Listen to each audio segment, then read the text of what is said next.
안녕하세요. 오늘도 역시 만들어둔 자료가 있어가지고 영상을 찍어보고 있습니다. 신규 교사분들이나 아니면은 이제 학생들과 조금 친해지고 싶은 교사의 경우 학생들과의 소통을 항상 고민을 하는데요. 제가 했었던 방법들을 조금 총망라해서 간단하게 한번 정리를 해본 자료가 있어가지고 찍어보도록 할게요. 그렇게 뭐 큰 기대는 하시지 마시고요. 저는 중학생을 대상으로 하는 방법을 한번 말씀드려 보겠습니다. 자, 먼저 시작 전에 유념을 해주셔야 되는데요. 이제 로망에서도 저도 뭐 사실은 있었어요. 뭐 친구같이 되게 친근한 교사 이런 게 로망이었었는데 해가 지날수록 느끼는 점은 교사는 친구가 아니라는 점이죠. 학생에게 친구로서 생각이 될 수도 없고요. 우선 저부터가 학생을 친구로 생각을 안 하고요. 그쵸? 근데 정말 이제 동등한 위치에서 친근해지고 싶다 하시는 분이 아니라면은 친구 같은 교사의 이미지는 버리시는 게 좋을 것 같고요.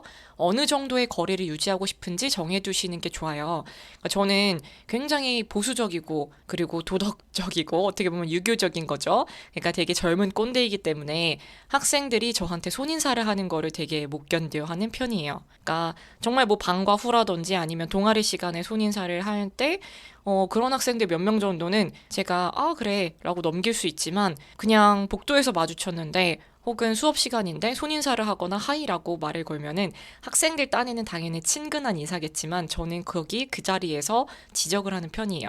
손인사는 아니지. 제대로 한번 인사해볼까? 이렇게 지적을 하는 편인데요. 이런 거를 친구 사이에 지적하지 않잖아요. 그러니까 저는 이 정도의 거리를 유지하고 싶더라고요. 그래서 요거를 여러분들도 정해두시는 게 좋고요. 그 다음에 여러분들이 생각하는 소통을 제대로 정의를 내리셔야 돼요. 그러니까 한 반에 되게 소통이 잘 되는 반이 있다고 한번 해봅시다. 근데 그 한 반에서 소통이라고 생각하는 그 수업 시간의 대화나 아니면은 조종래 시간의 대화를 특정 학생 몇 명이 하고 있지는 않은지 생각을 해보셔야 돼요.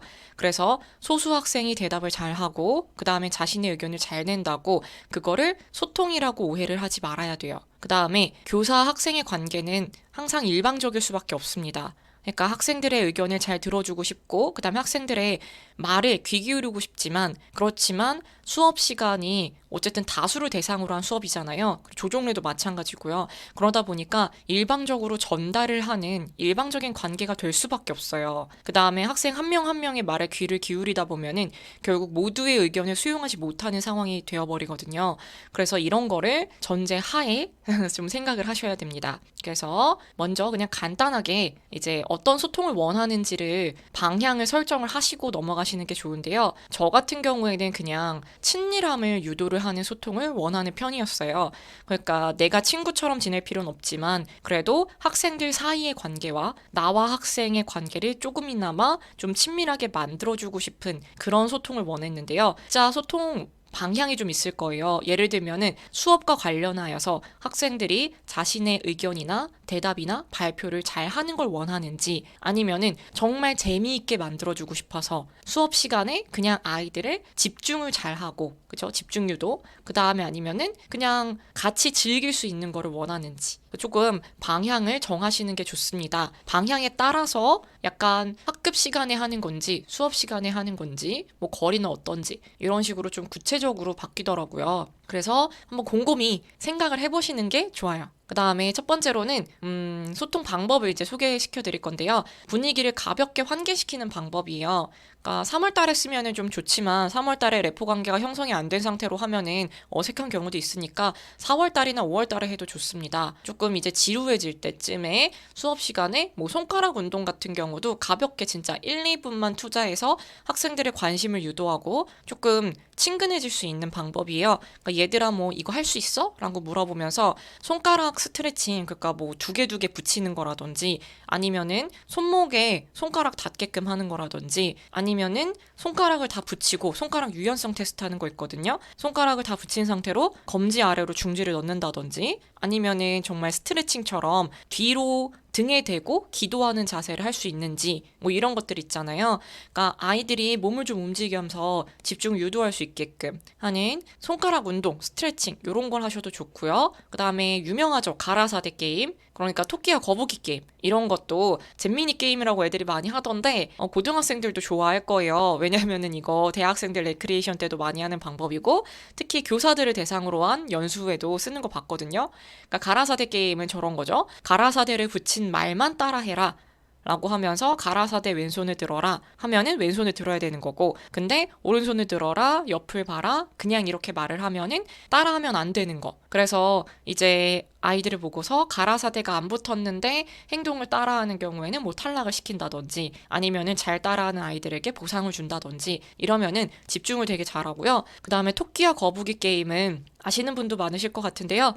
토끼와 거북이로 짝을 지어가지고 이제 한 명은 토끼, 한 명은 거북이를 해요. 그 다음에 토끼라는 단어가 나오면은 토끼인 친구가 거북이의 손등을 때려요. 그 다음에 거북이라는 단어가 나오면 거북이인 친구가 토끼 손등을 때려요. 뭐 손등을 때리는 게 이제 코로나 때문에 조금 꺼려진다, 아니면은 학생들 사이에 학교 폭력인 것 같아서 꺼려진다, 그러면은 이제 다른 방법을 하시면은 됩니다. 뭐 예를 들면은 그냥 친구 책상을 친다든지 이런 식으로요. 그래서 토끼와 거북이가 살고 있었어요. 이런 말만 해도 애들이 진짜 귀를 쫑긋하고 있다가 한 번씩 때려요. 그 다음에 근데 토끼가 달려가다가 막 이런 식으로 토끼를 여러 번 얘기하기도 하고 거북이를 여러 번 얘기하기도 하고 말을 빠르게 하다가 느리게 하다가 그러면은 정말 짧게 한 2, 3분 하는 건데도 학생들이 좋아하는 편입니다. 그 다음에 간단 심리 테스트도 있는데요. 정말 이거는 사실 수업 시간과 관계가 없는 경우가 많죠. 도덕 같은 경우에는 가치 심리 테스트면은 도덕 1과 관련이 있고 뭐 도덕 2와도 연관 지을 수 있지만 보통의 과목은 별로 상관없을 거예요.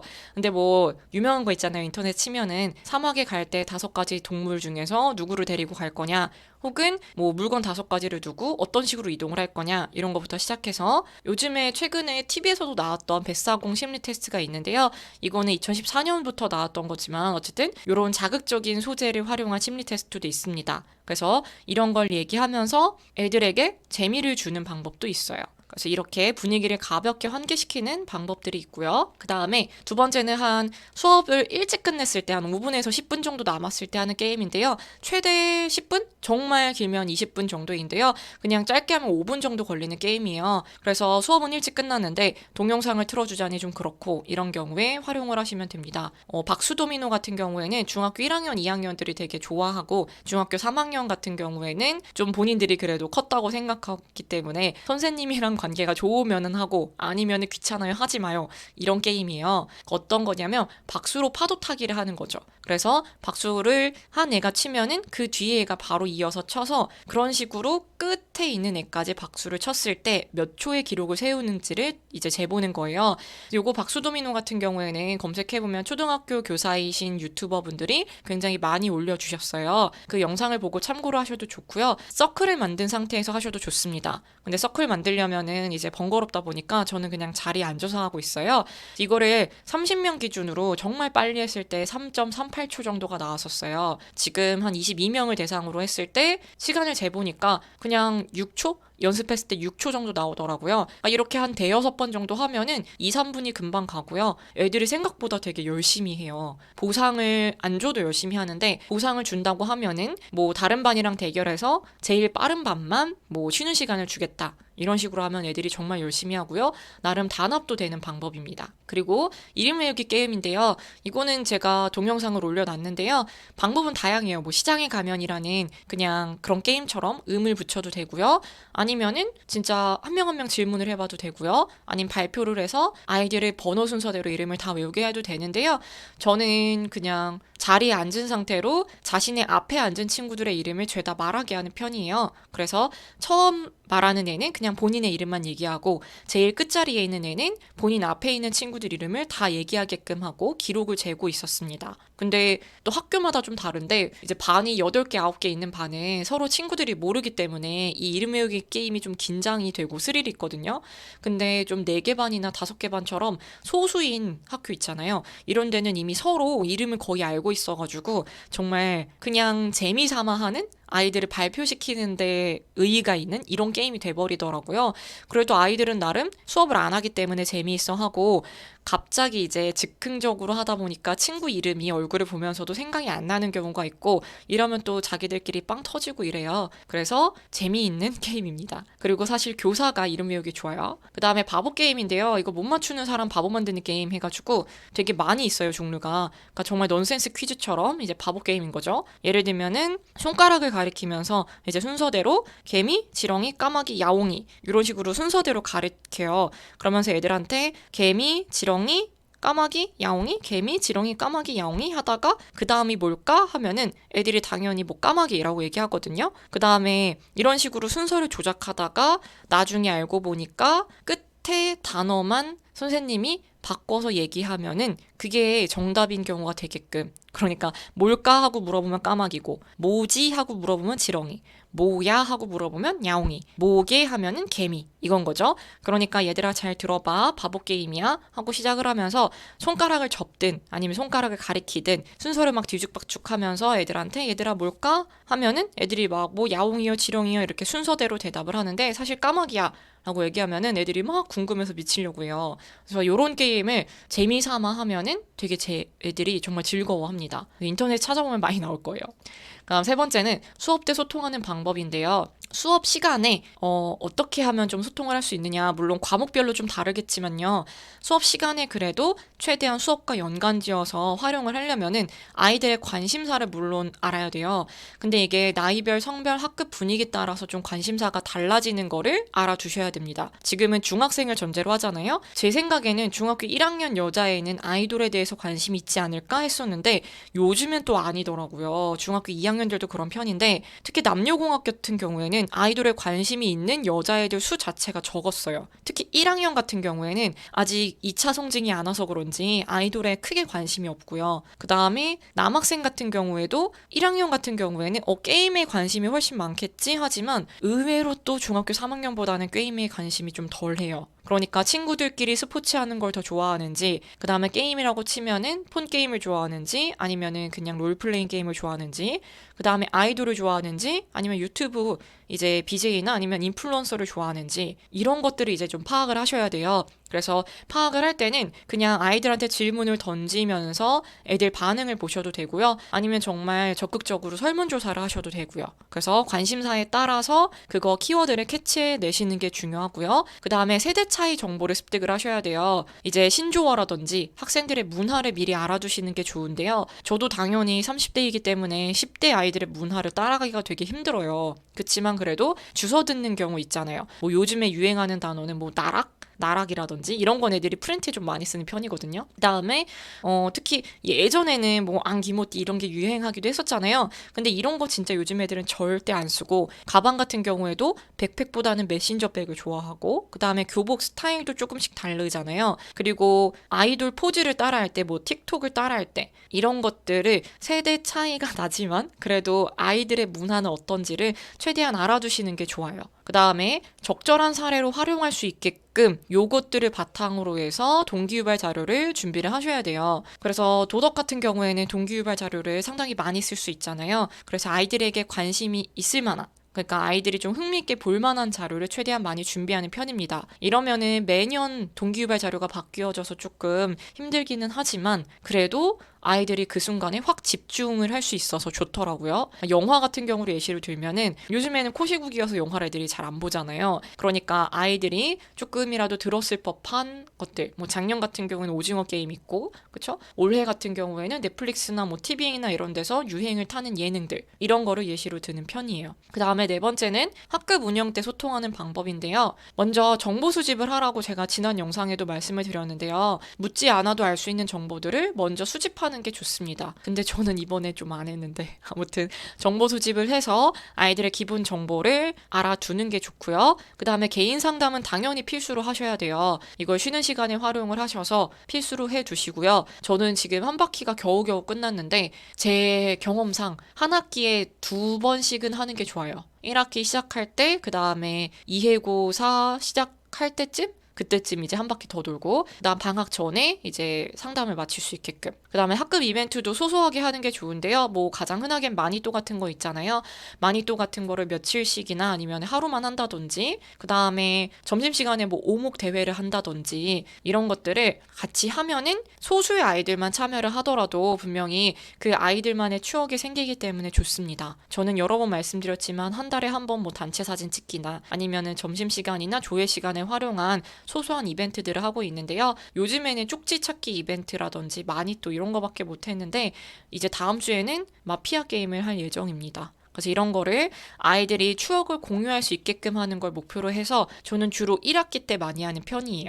그래서 이런 식으로 소통을 할 수가 있을 것 같아요. 그래서 강조드리자면은 정보 수집을 하실 때 생활기록부를 활용을 하시는 것도 좋다. 그러니까 1학년이면 잘 모르겠지만 2학년, 3학년인 경우에는 전년도 행발, 그 다음에 주소 이런 걸 보시면서 정보를 수집을 하시고요. 설문지, 그 다음에 학부모 상담으로 수집을 하시면 됩니다. 그 다음에 개인 상담 같은 경우에는 3월 달이랑 8월 달 내에 하시는 게 좋고요. 8월 달까지는 당연히 안 가겠지만 7월 달이겠죠. 반드시 1대1로 하셔야 되고, 질문 쪽지라든지 아니면 감정 카드를 활용을 하시면 좋습니다. 왜냐면은 아이한테 이제 학생이 왔을 때 뭐 오늘 기분 어떠니? 라고 물어보면은 대부분 애들이 그냥 좋아요, 싫어요, 그냥 그래요, 뭐 별거 없어요, 모르겠어요 이러거든요. 그러니까 감정 카드를 앞에 두고 질문을 하면 좋고요. 질문 쪽지도 이제 1대1로 만났을 때 교사를 되게 뻘쭘해하는 아이들도 많아요. 그래서 앉았을 때 여기 질문지 있으니까 한번 뽑아봐 라고 해서 질문지를 뽑아서 펼쳐서 아이가 읽고 질문지를 보면서 대답을 하게 하면은 그래도 조금 덜 상투적인 이야기가 나와요. 그 다음에 개인 상담하실 때 소통을 하시려면은 무조건적인 공감을 꼭 해주셔야 돼요. 무조건적인 공감 이거 배우셨잖아요. 소통을 하려면은 그냥 아이의 감정이나 아이의 말을 그대로 있는 그대로 받아들여 주셔야지, 그래도 그러면 안 되지라든지 이거를 지적이나 교육을 먼저 하시면은 아이는 소통을 하지 않습니다. 그러니까 지도를 할 때는 당연히 지도를 하셔야겠지만 상담이라고 불러서 안 쳤으면은 공감을 먼저 해주셔야 돼요. 그리고 학급 이벤트는 말씀드렸다시피 조회 시간이나 점심 시간에 활용하시는 게 좋고요. 학급 분위기에 맞는 이벤트로 하셔야 돼요. 저는 작년에 여자 중학교인데 좀 조용한 반에다가 학생들이 서로 친하지가 않았어요. 그룹이 다 찢어져 나눠져 있었거든요. 그러다 보니까 단체로 한꺼번에 뭔가를 하는 거를 활동적인 게 아니라 뭐 그림 그리기라든지 아니면 칭찬하기라든지 그것도 쪽지로 써서 하는 거, 이런 거를 유도를 했었고요. 활발한 남학생들이 있고 조금 적극적인 반인 경우에는 몸으로 말하는 뭐 스피드 퀴즈 게임이라든지 아니면은 그땐 코로나가 아니었어가지고 복불복 이벤트라든지, 그리고 또 노래를 좋아하는 반, 이제 단체로 막 떼창을 부르는 아이들이 있던 반 같은 경우에는 노래의 왕을 뽑는 이제 블루투스 마이크를 사용한 이벤트라든지 이런 식으로 이벤트를 좀 학급 분위기에 맞춰서 했었고요. 그 다음에 보상은 사비들을 쓰기도 했지만 학급비도 활용을 했습니다. 그래서 간식 박스를 사두고서 이제 보상을 해두는 편이었고요. 그 다음에 자율 참여와 참여를 유도하는 거, 이게 두 가지를 한꺼번에 했었어요. 그러니까 강요는 아니지만 강제로 하는 경우엔 주로 조회 시간에 하는 경우는 강제로 참여를 시켰어요. 근데 대신 참여하지 않으면 넌 청소하겠다 이렇게 말은 했지만 되게 하기 쉬운 것들을 강제로 참여시켰고요. 그 다음에 점심시간이나 뭐 이런 것들은 웬만하면은 그냥 너네가 한번 신청을 해라. 근데 이거 하면은 못 얻어주고 되게 좋아. 내가 뭐 이런 거 참여하면은 행발도 잘 써줄 수 있어. 이런 식으로 참여를 유도하니까 아이들이 갈팡질팡하는 경우에는 웬만하면 하더라고요. 근데 마이웨이 성향이 짙고 그 다음에 난 저런 거 너무 유치해서 하기 싫어 이런 애들도 분명 있어요. 근데 그런 애들한테까지 가서 아이 그래도 한번 해보자 라고 말했을 때 별로 안 통하면은 그냥 그래 하지마 이렇게 얘기하는 편이었거든요. 걔는 왜냐하면 구경하는 걸 더 좋아할 수도 있고 정말 참여하면 스트레스를 받는 경우도 있어서요. 아무튼 학급 이벤트는 이런 식으로 진행을 했었습니다. 자, 그러면은 요 정도까지인데요. 제가 작년에 만들어뒀던 자료라 저도 올해는 이 방법을, 모든 방법을 다 써보진 않았어요. 근데 뭐 바보 게임 같은 경우는 당연히 했지만 여러분들도 본인만의 소통 방법을 방향성을 찾으셔가지고 수업 시간이든 조종례 시간이든 점심 시간이든 한번 진행을 하시면 좋을 것 같습니다. 저는 아마 다음 주에는 이제 학급 전체를 대상으로 한 조회시간 마피아를 진행을 할 거고요. 그 다음에 시험주에는 빨리 끝나가지고 한번 런닝맨 게임을 다시 한번 해볼까 생각 중이에요. 그래서 런닝맨 이름표를 사서 이제 뭐 최소 10명 정도 해가지고 신청이 있으면은 학급비를 사용한 보상을 사가지고 한번 진행을 해볼 거고요. 그 다음에는 요즘 타로 카드를 배우고 있는데 점심시간에 타로 카드 상담을 신청을 받아서 한번 해볼까 하고 있습니다. 그러니까 이런 식으로 소통을 하는 게 어쨌든 저는 좀 좋은 것 같아요. 그래서 여러분들은 어떠실지 모르겠지만 알아두셨다가 나중에 좀 익숙해지면은 혹은 2학기 때라든지 이럴 때 활용을 하시면 좋을 것 같습니다. 저 오늘도 길어졌는데요. 올릴지 안 올릴지 모르겠지만 올리게 된다면은 최대한 자막을 잘 달아서 한번 올려보도록 하겠습니다. 네, 들어주셔서 감사하고요. 밀린 댓글이 많은데 천천히 한번 1년 전 댓글이라도 한번 대댓글을 남겨보도록 할게요. 자, 그럼 다음에 볼게요.